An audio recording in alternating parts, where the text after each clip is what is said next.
You are listening to the Horse Radio Network, part of the Equine Network family. This is episode 257 of Horsemanship Radio, brought to you by HandsOnGloves, the all-in-one revolutionary bathing, grooming, shedding gloves. Horsemanship Radio is a part of the family of the Horse Radio Network. And today we have a special person who's part of the Gentling Wild Horse course. And you'll learn why she's special.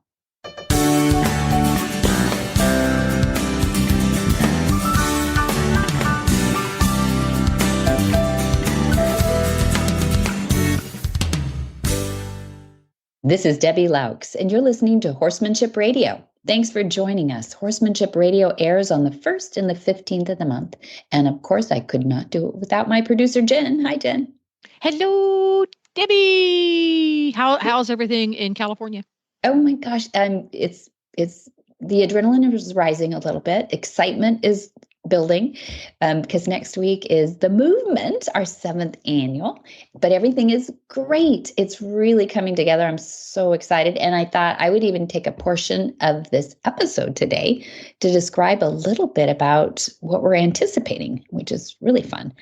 But I really wanted to share with you today, Sumee, because Sumee is our first guest, and she's brilliant. She's really sharp, and she discovered wild horses. She's been with horses her whole life, but it went to another level when she started to research the wild horses. And I love what she said about them. So we're going to hear that today. Cool. It's going to be another really fascinating show. Also, I'm excited to hear about what's going to be happening in the movement coming up. And you said this is the 7th? 7th. Can you believe it? No. Lucky 7. Yeah. 7 years ago. I know. We record all of them too. And this is a point for people who say like, dang, I just heard about it for the first time. I didn't have an opportunity to see 7 of them. We record every minute of them, and we put it up on a Vimeo link on our MontyRoberts.com website. So it's pretty cool that people can go back. And then also, if somebody is listening from Kazakhstan right now and can't make it to the movement by next week, then you'll have an opportunity to go back and see those recorded. And really, the information is evergreen, isn't it? All this beautiful work with horses is evergreen because horses don't change much, and their reactions and everything are quantified by these beautiful trainers that we have, that we'll talk about a little bit in the second half of the episode. And every ticket holder that attends the movement also has access to that. That's part of their ticket price, right? Correct. So they can That's go right. back and watch. Mm-hmm. Which is nice because whether you attend or not, being able to go back and watch the video of it is, I think, a real treat. And at a whopping $10, you really can't beat the price tag. They're all on there, so you can go back and watch 1 through 6 too, which would be kind of fun. Without much further ado, we are going to get to our first guest. But first, we're going to hear from our title sponsor, HandsOnGloves. Hi, I'm Monty Roberts. And am I excited to bring you the news of a revolutionary, new, all-in-one shedding, bathing, grooming tool, HandsOnGloves. They are fantastic. And you believe me, I've tried them all. Hands-On outperforms traditional curry combs, shedding blades, metal bristles, and all those things. Most animals will gravitate to you for more grooming and petting time. If you wear them, your animals will love you more for it. While using the Hands-On gloves, you can easily handle water hoses, shampoo bottles, lead ropes, leashes, and anything you want with them on your hands.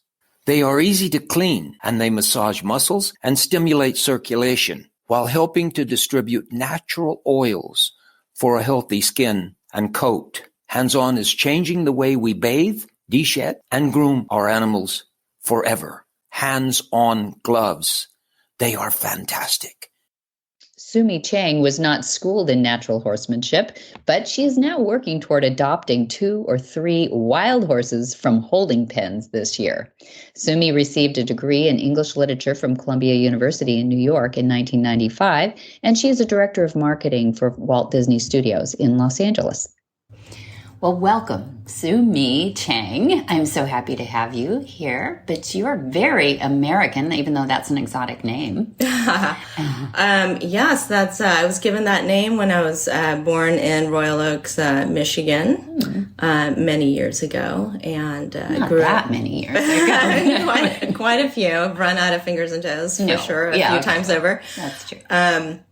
And yeah, grew up in the Midwest, so. Yes, very much a middle America kind of girl. Is that where you got into horses, or were you always into horses? Well, I was in Missouri. We bounced around a little bit from Michigan to New York and a short spell in West Virginia, but really settled in Missouri, in central Missouri, in a town called Columbia, Missouri, which is where the University of Missouri is. Great town.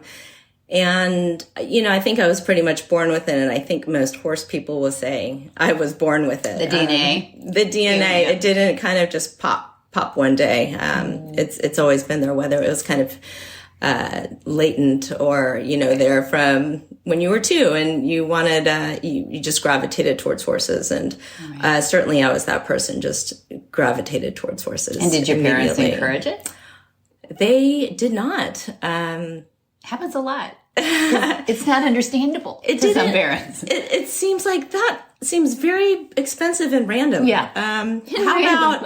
How about piano? Right. Cello. Right. Right. I did those things. Even gymnastics and ballet was okay, but horseback riding. I did press, I think, hard enough at some point, but then as it turns out, I was deathly allergic. As soon as I got into a barn and was next to a horse, my whole face blew up, and I was willing to power through it. I didn't care. But that put a hard stop on things at that point. And so I just kind of loved them from afar. But I would say the passion never went away. Just I didn't have the proximity. But later on in life, I decided I was living in Los Angeles. I went to the equestrian center, the LA Equestrian Center in Burbank, and I said, I just want to be here. And I'll take some Claritin or Zyrtec. I'll take it all, whatever it takes. And I went in there, and yes, I kind of blew up.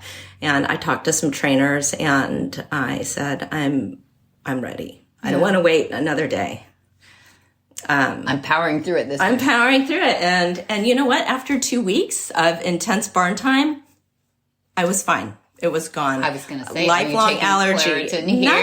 Nothing at all. I mean, I breathe it in, and I actually feel better. A little horse dust in my nose. I love it. You, there is something to this, because people have said, when they've been stuck in a hospital or someplace where they didn't want to be inside an office all the time, they said, just take me to the barn. I promise I will just thrive, and it's true. It's true. It's medicine. Yeah. Husbands don't understand this all the time. Not all the time. Yeah. So we've been 3 days now in the Gentling Wild Horse Course. What brought you? Tell me the story. Well, outside of being lifelong, equine enthusiast, the Gentling Wild Horses. Yeah. Well, in the last few years, I've really come to appreciate America's wild horses and the incredible Mustang. And it's become such a cause for me to support them and to understand them and to help others understand them. It felt like this was a necessary step for me to take. Why? What made it suddenly critical? You know what? It was, amazingly, after, having spent so much time around horses and riding and owning and loving and big community, there was so little awareness of what was actually happening. And it just, during COVID, as we were all just binging on everything we could get our hands on, and watched a lot of horse content. And this beautiful film made by Ashley Avis, who's an award-winning filmmaker, did Black Beauty for Disney, and really drawing on her own horse experience, created the film Wild Beauty. It is beautiful. Which changed my life. Did it? Yeah. It changed hers as well. Yes, I think so. The Wild Beauty Foundation has really taken on a lot of support and a lot of activity and engaged the public in a big way. It's amazing. So you set out to be an advocate, or did you set out to do more?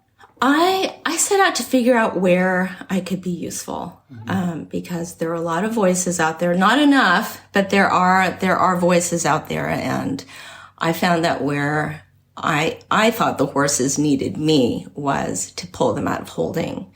So, Of course, the first is to keep them on the range, keep them healthy, keep them safe, and keep them at their numbers and not reduce those numbers. What are those numbers right now? Well, right now the numbers are about 80,000. I think most groups will agree that there hasn't been a truly trusted scientific way of doing the count. It's a little hard to count wild horses that are all hiding up in the hills. There are some great ways to do it, but I don't think that there's really an agreed upon way where everyone says this is the number. And how many are in the holding? Over 60. Over 60,000. Okay. Yeah, there you go. I think this is our cause right here, right? We are talking about, 80 acres of land holding 1,000 horses. Yeah. But in the wild, maybe one horse can be on 1,000 acres.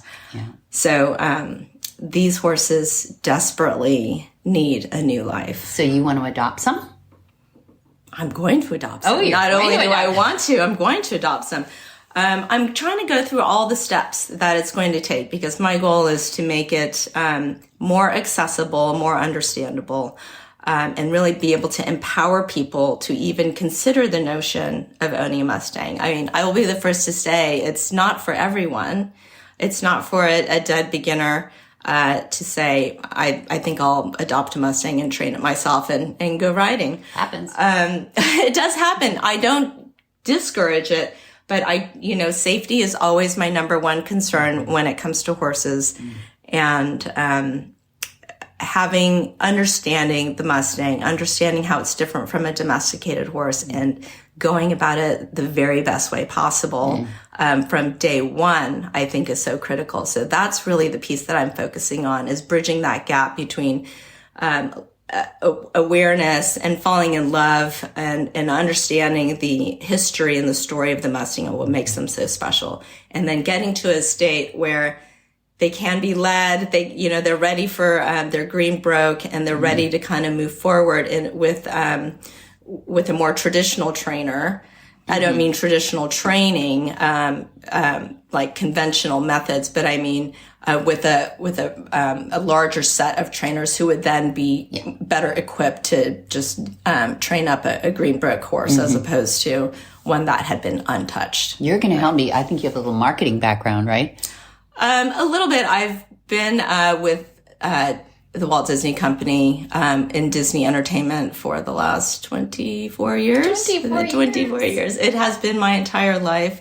It is an amazing corporation. It's an amazing group of people.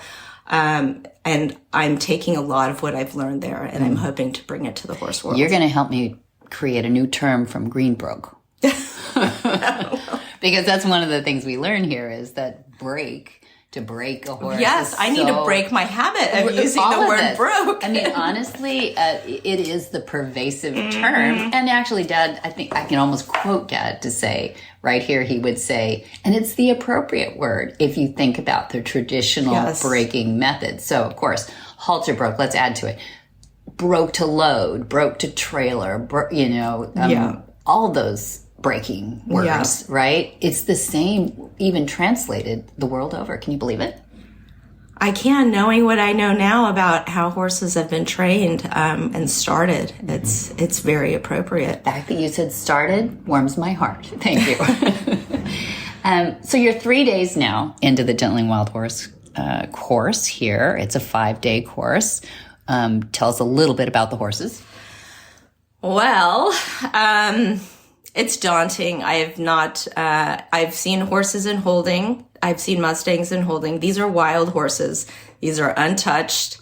I think they got loaded onto a trailer, not handled, and then they just opened the gate and let them run in.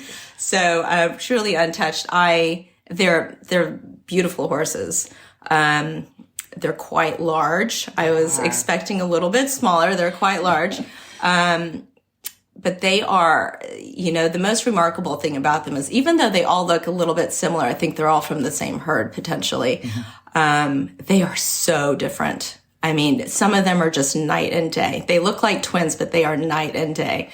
From really willing and docile from the beginning, to a little bit resistant and a little bit more independent, I would say. Like, okay. I'm not quite ready to work with you. I'm not quite ready to trust you. But what they all have in common is this, I don't want you to hurt me face when you see them, and they pull away and they don't want, they're wary, but they're saying, I don't want to be hurt. I don't want to be hurt by you. Yeah, that's a great statement, because these are horses that haven't been hurt by anybody. It's instinct. It is instinct. Survival overrides everything for them, which drives them. So do you believe that what surprised you so far? So many things. I don't know where to start. With the horse, I would say I was really surprised by how quickly some of them were willing to trust. When there was no harm and there was slow movement and there was regulated energy, they could calm down. They could calm down. They could come down. That kind of fear in their eyes, as they held their heads away from you, kind of softened, and they were okay being close, and they realized that it was all right, and they were accepting of that, and it could happen very quickly. Like, it's day 3. Right. I led a wild horse on a lead in a round pen. How did you do that? So you got the halter on in a chute. Is the chute a scary place for them?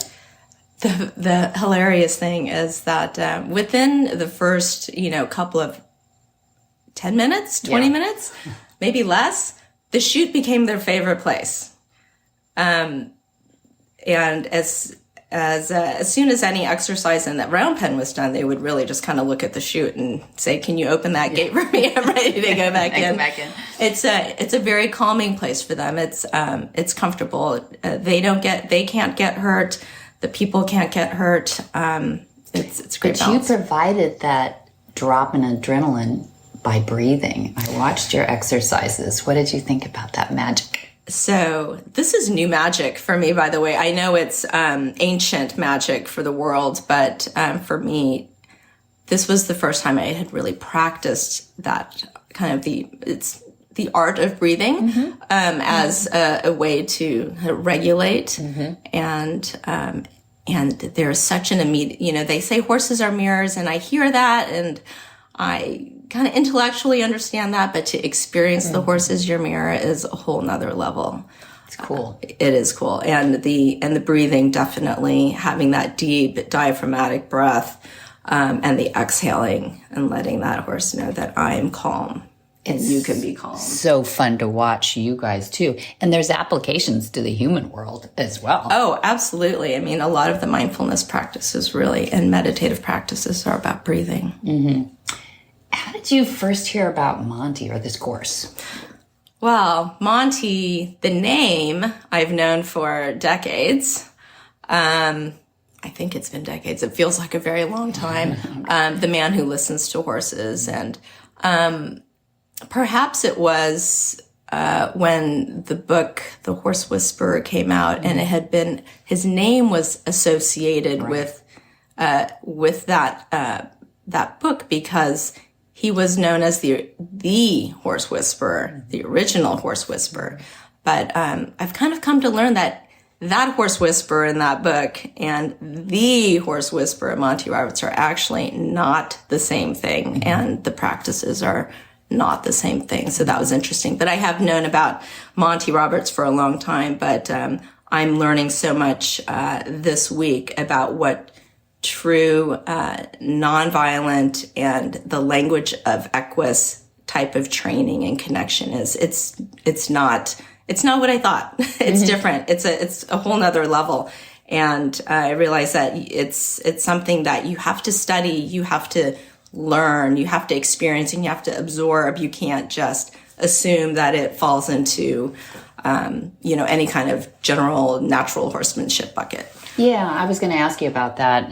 You mentioned that you had not been trained in natural horsemanship going into this course, of course. That was before. So what did you see in your mind when you thought about natural horsemanship before you got into this class? I'm not going to name any names because I've followed a lot. A million videos, podcasts, and there's so many training videos right now. And it was just a sense of not just, it was a teaching and sort of being a leader of the horse without beating up on a horse. Okay. Mostly natural horsemanship I associate with generally nonviolent, but there is I am your leader. I'm going to tell you what to do, and I'm going to make it easy for you to listen to me. Mm-hmm. That's a great little definition. I think I'm as confused as ever. So. I've never tried to define it before, so that was... Well, everybody... I think everybody has a different... Exactly. ...leaning on that, too. And some people think it is, turning the horse loose, and just observing them. That's one extreme. I think the other extreme is going through a regimented set of circumstances that are everything but violent, I hope, But sometimes I think there's some force in there, too, which... is not a cooperative partnership. And so, it's not natural what we do, right? We're a carnivore. The whole thing. You're a flight animal. The whole thing is sort of a misnomer for me anyway, but I was curious about what you thought about that. So now, what would you call what you did this week? You don't have to put a term on it or anything, but how would you define the difference this week? I think that there is a lot more... I think there's a lot more feel to it. I think, and not just intuition, but, I've been thinking about what I need to do differently at home when I'm back with my horse, and listening with my eyes and just being much more observant. I was thinking about how, horses are very, very sensitive and very perceptive, and humans are that way too with one another when they're reading facial expressions, and even just the smallest furrow of a brow can send, whoever you're talking to kind of skittering away in the other direction mentally, Yeah. And so we're probably doing all kinds of crazy faces at horses all the time, confusing them. Yeah. So just thinking about, slowing down and really, paying attention to them, paying attention to yourself even more than you're paying attention to them sometimes, because we do things so quickly. We have goals, and we want to, even with the gentling, it was trying to get that first touch.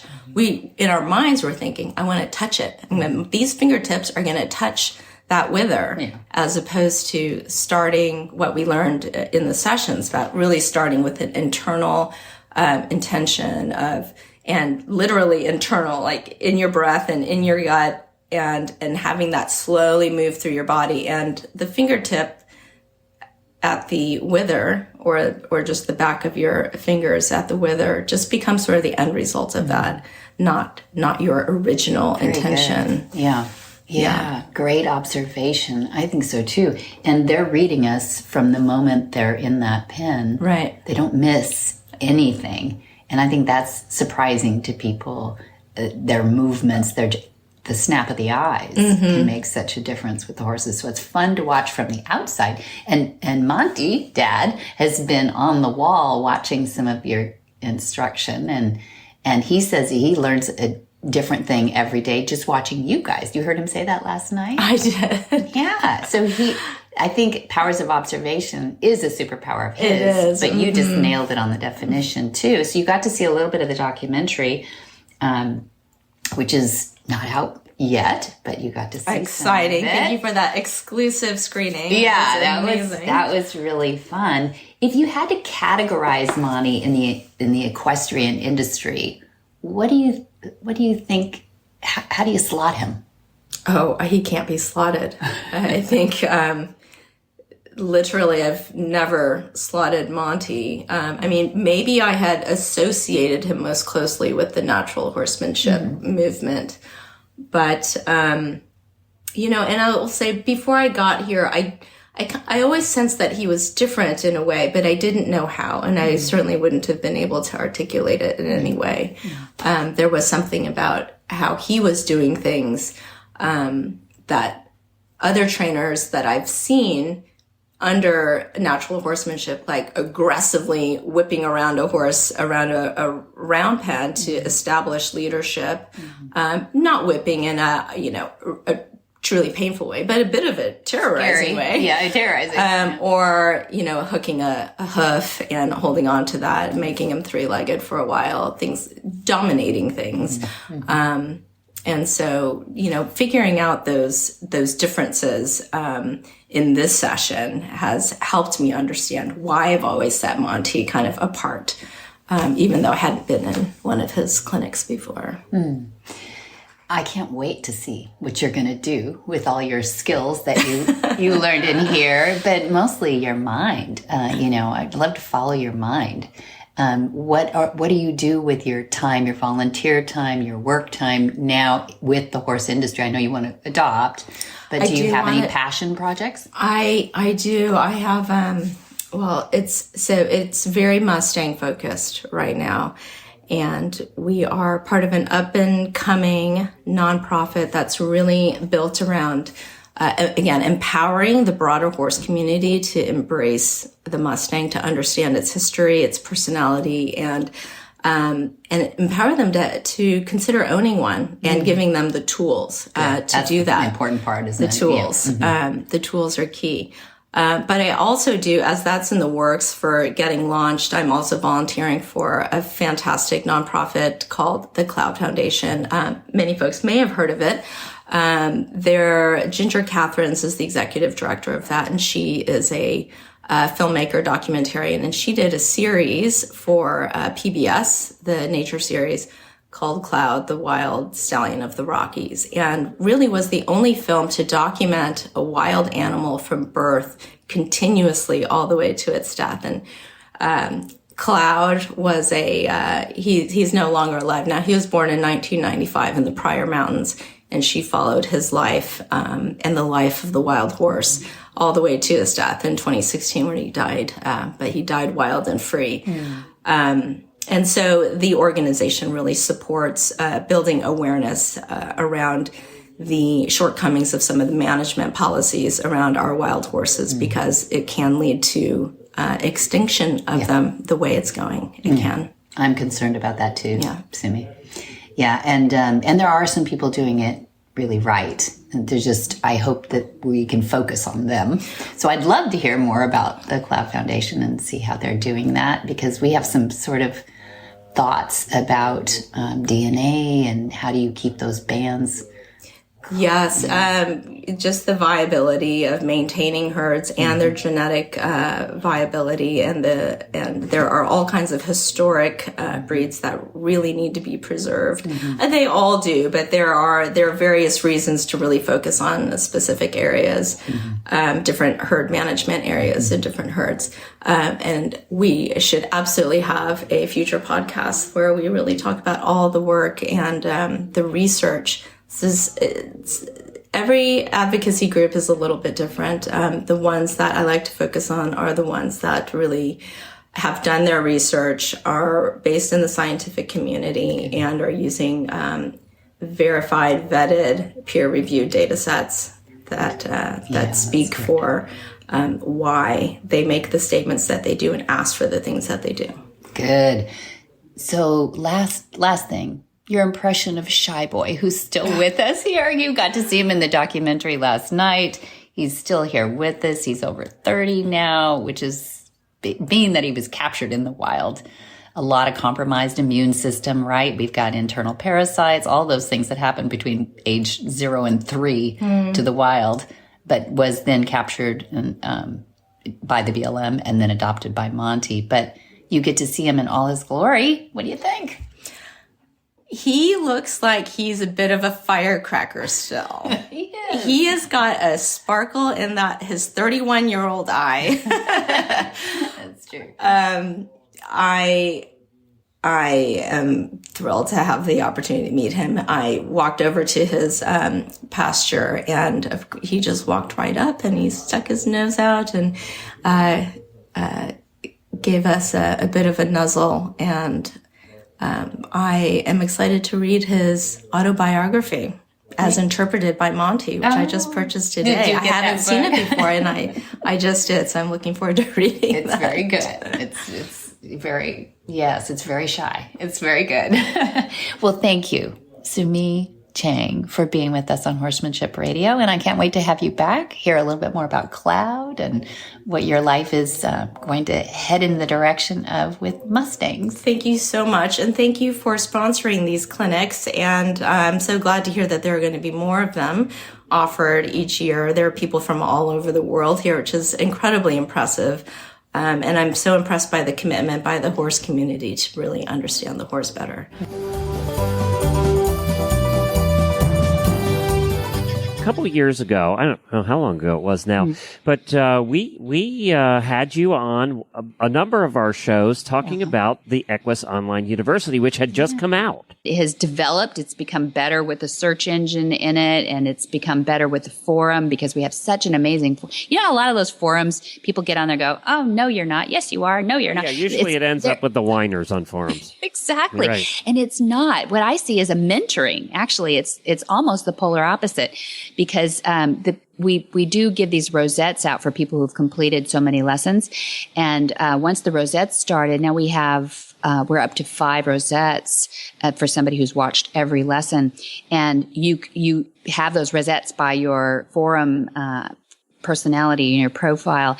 And so you can really see who's watched all these things. So it gives them credibility when they come in and say, hey, have you watched this lesson? So people come on there and they're using it as a training tool, frankly, and they get on there. And I'm not bragging on the university as the greatest training tool, which I think it is, but it's also a great place for people to be mentored as they begin their journey with horses. It really is cool. So when they watch the lessons, and they can watch them over and over again as many times as they want, they get the lesson notes, they get audio, they get visual, and then they've got the forum to kick around too. Plus we've got now since 2004, every week, without fail, we put up a Q&A from Monty himself. He chose the question, he answered it, and we put it in a database. And that's actually free for everybody to search and get to. It's open on our Equus Online University. In other words, it's a non-subscriber open source forum too. Not forum, but a Q&A base. The forum is not. You're behind a subscriber wall for the forum, just so we know who's talking. But it's been an incredible experience, actually, to put these together with Stefan Peters and Will Simpson. You know who I'm talking about. These guys have won everything in their worlds. And Charlotte Bradals, and if I get started, Richard Winters, and so many guest lecturers that are on there too. So some people ask, why is it called university? Well, that's what a university is. It's not just one opinion. It's not just one deliverer. And I think that's the difference between everybody is putting out a YouTube these days, and they're free. So people ask us sometimes, why do you charge like up to $10 a month? And well, it's expensive to make the university. Everybody knows quality is not cheap, but it's really our mission statement. And I know that sounds a bit trite, but it's true. When you've worked at it for 5 years, just to get all that quantified and on there, there are just almost no subjects we haven't covered at this point. But Dad and I were looking at the list, and he goes, hey, I'm going to be making videos well into my 90s. And I went, yes. So promise and sign here. So we do have a lot of subjects left to go, and a lot of people we want to still get on there. What do you think of it, Glenn? Well, I think one of the things about training horses, same as training anything really, is that you're going through stages, and you're always coming up to a new problem to solve or a new issue to deal with.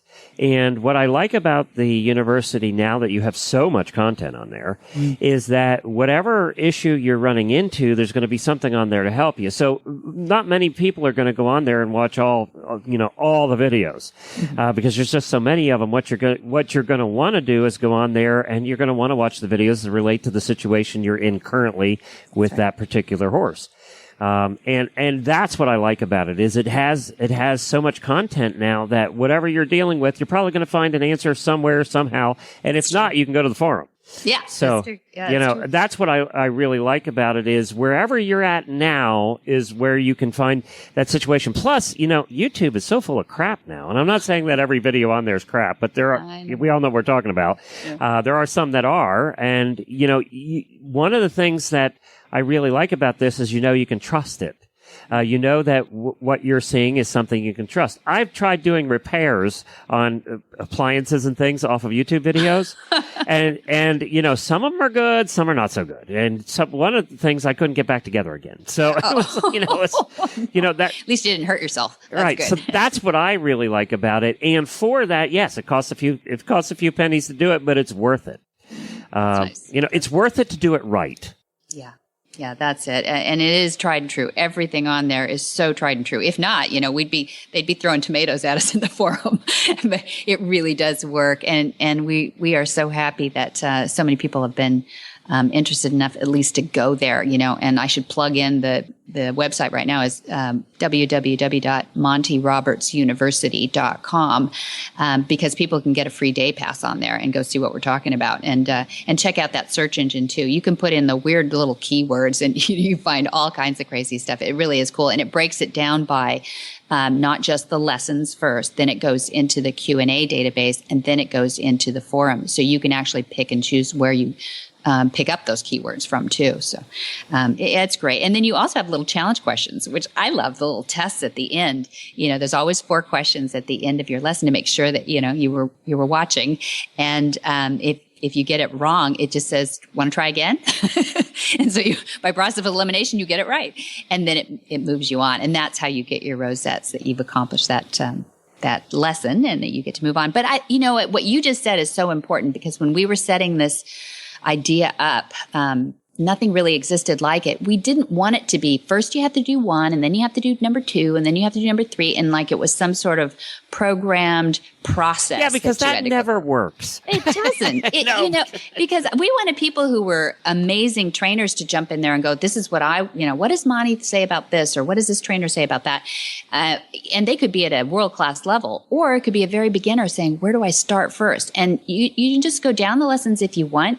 But, it's like you said, if all of a sudden you have a horse that won't load and you didn't have one last week that didn't load, you go to the loading lessons, right, and it's a whole series on it. And it's MontyRobertsUniversity.com? That's it. Yeah. Thanks for asking.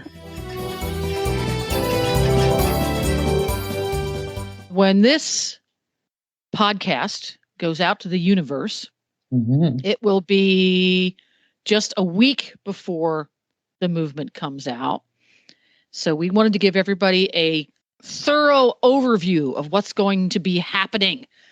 So, and it's a lot. So we saved a little bit of time for that. So what are the dates in 2024? Thanks for asking, Jennifer. Our dates are June 21, 22, 23. And as you said, it's our 7th annual. I'm very excited about that. When my friend Nellie Kennedy and I sat down over our first sort of, what do you want to do with the future? Rubbing our hands together. And this is before COVID too. So we didn't really know what the world was going to do. But we said that we didn't want to keep all these beautiful concepts and these beautiful people that are producing beautiful concepts out there to ourselves. So many people beat a path to Monty Roberts's door, whether it be at the farm or whether it be on tour, that we created a bit of an environment for ourselves in a lot of media, but it would be in film, it would be in books, and it would be online. But we didn't have a place, a real home for all these beautiful things to be demonstrated. And we went, wait a minute, the farm. Ding, ding, ding, ding, ding. Flag is up, farms. Yeah.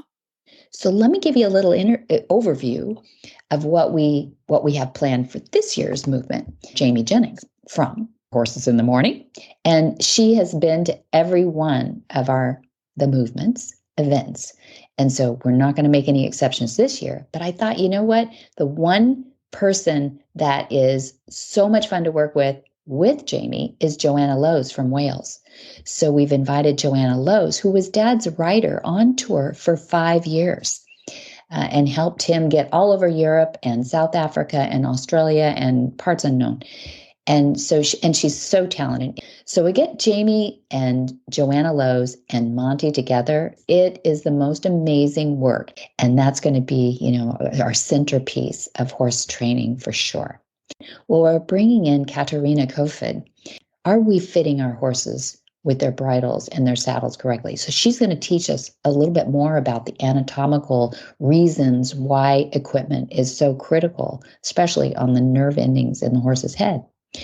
And then we're going to have Netta DeMeo, and she's done amazing jobs keeping these original Mustang bands DNA straight, using some birth control so that the weaker ones are not propagating, filling holding pens somewhere, but also letting nature choose the strongest and those that are the most representative of that breed and that band. Fascinating woman. So she's going to be presenting here too.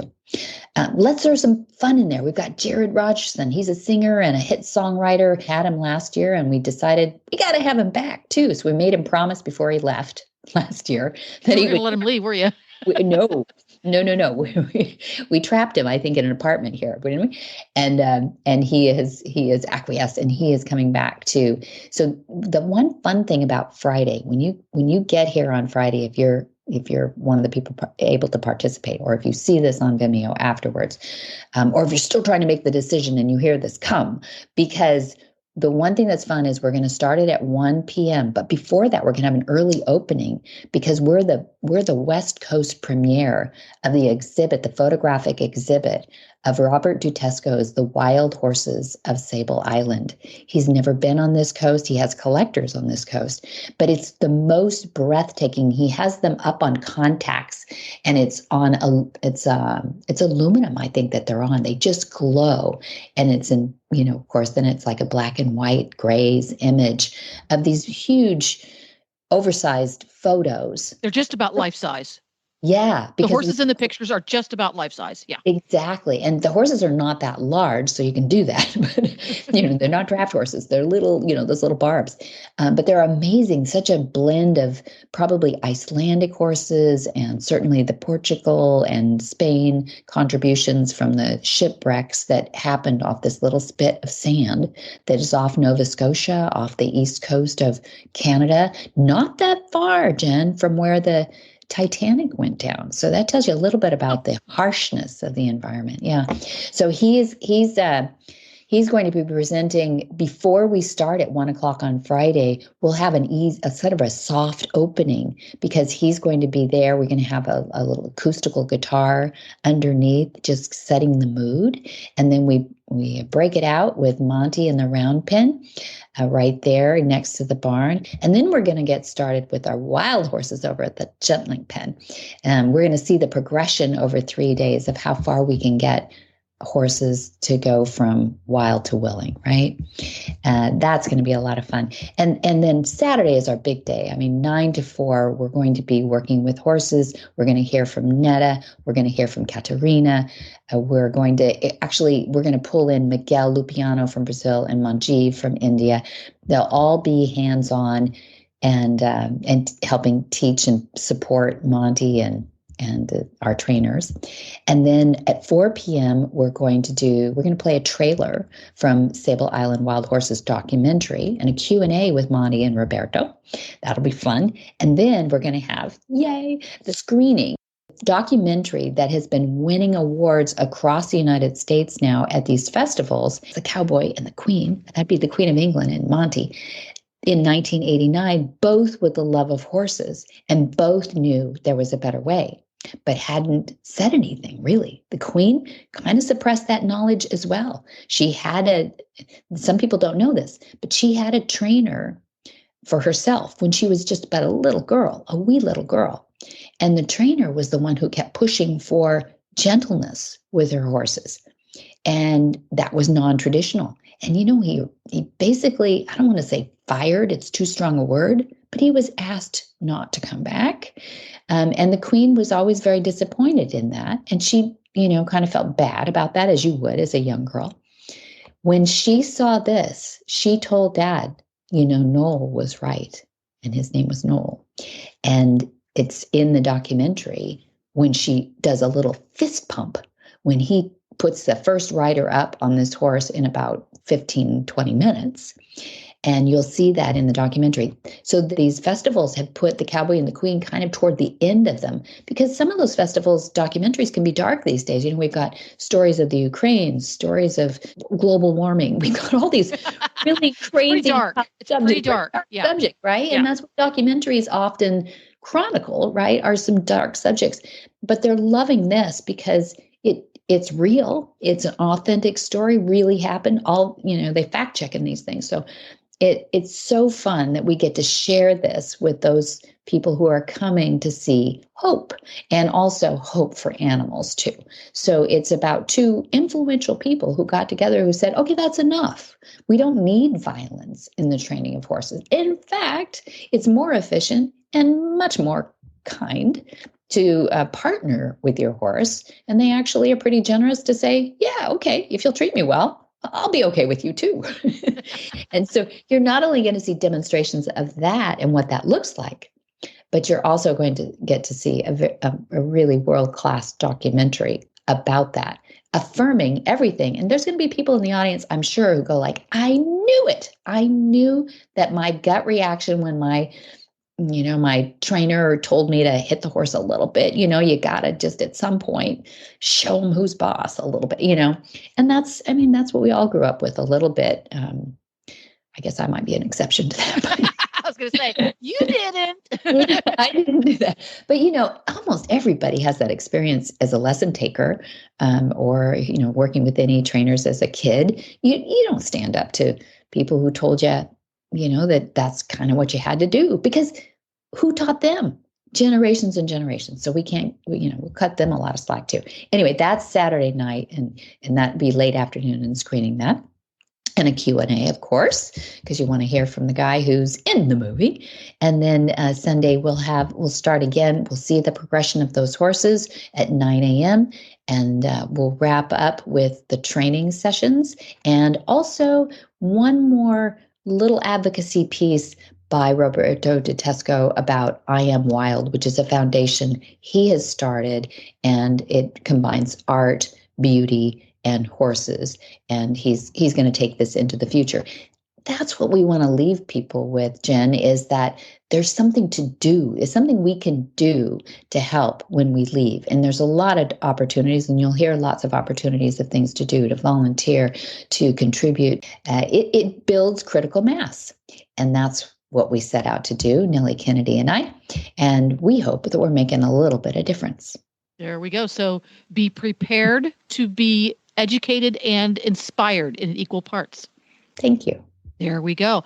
So that is the movement. It is the 21st, 22nd, and 23rd of the year 2024. In case you're listening to this in the future, greetings, future listener. Yeah. And if you want to check into grabbing some last moment tickets, just go to montyroberts.com. And where do you go from there? Yeah, you go on the shop, and it's special events. Shop, special events, or you can call Flag Is Up Farms at 805-688-6288. If you couldn't remember that while you're driving your car down the road or cleaning a stall, go to montyroberts.com, and the phone number's there too. Correct. Perfect. Thank there you. We go. Whisper the language of the herd. Listen, you don't have to say a word. It's time for Jamie Jennings to fetch an email from Monty Roberts' inbox and share a morsel of Monty's wisdom in a little segment we like to call Ask Monty. Leave this world a better place than mine. The magic in the language of the herd. Dear Monty, I am currently doing Pirelli Natural Horsemanship. I am a level 1 partnership student going on to level 2 Harmony. Is it okay to use more than one training method on a horse, like a mixture of join up with follow up and Pirelli? Or should I stick with just one? Or should I do one training method on one horse and another on a different one? Monty's answer. It is wonderful to hear that you're learning about different methods to communicate with your horse and enhance your partnership. In my opinion, you should continue to research all the available methods of horsemanship in order to make an informed decision on the most appropriate method for you and your horse. However, it is my recommendation that in experimenting with different methods, you need to take great care to not confuse the horse. There are many entry-level horse people in the world today. A high percentage of them are putting a lot of effort into becoming educated in working with horses. However, some of them are going about it as if the educational material available were like a fruit salad, picking out, say, the pineapple, the apricots, and cherries, passing over the nectarines and the pears. When this method is applied to a single horse, it is confusing. My suggestion is work with different horses and use only one method on each horse. Then observe their learning and come to a conclusion yourself as to the method with which you prefer to work. I believe that if you take this approach, you will be more effective as a trainer and have much happier horses as well. I hope this helps and keep up the good work. For more of these insights into good horsemanship, go to MontyRoberts.com and click on the words Ask Monty at the bottom of the page. Where in the world is Monty Roberts? Monty is looking forward to meeting some new friends, two-legged and four-legged. And where? At the Movement. We just talked about it. June 21st, 22nd, and 23rd of this year, the 2024. And then in July, we have a Monty special training, July 8th through 12th. August 5 through 20, we have an introductory course of horsemanship. That's in Solvang, California, right here. Come have some fun in August. And then 5 through 7, we break it up into modules if you want to do it that way. August 5 through 7 is the first module. That's Monty's methods. August 8, 9, 12, skips a day, is the module 2. That's join up. 13 through 15th is the module 3, and that's long lining. And then, of course, if you're getting ready for the exams, I hope you are, it's 16, 19, and 20 is module 4, and that's preparation for the intro exams because you're on your way at that point. And then August 25th, we're going to slip in a Horsemanship 101. Those fill up fast. So if you're coming out, if you're anywhere near Central California for a one-day event, it's really fun. Long-term planners, September 9 through 13 is another Gentling Wild Horse course. We have so many wild horses out here, you guys. It's so much fun. And you can find all of that and more at MontyRoberts.com. It's your one-stop shop for all things Monty Roberts, Horsemanship Radio podcast. It's all there. You can also call them, as I said earlier, at 805-688-6288. And for details about today's show, if you don't go to MontyRoberts.com, you can go to HorsemanshipRadio.com. Sure. And each and every episode has a page, and it has links to today's guests and topics. And we love your feedback. Follow us on social media. On Facebook, it's Monty Roberts, the one with the little blue check mark. And for Twitter as well as Instagram, all of them, it's Monty_Roberts. Just put Monty_Roberts in there. That's right. That's right. And many thanks to our sponsors, too. Thank you, Jay Michelson at HandsOnGloves.com. And, of course, MontyRobertsUniversity.com is our reason for being, too. And be sure to visit all the other great shows, too, on the Horse Radio Network at HorseRadioNetwork.com. Until next time, have many happy horse hours.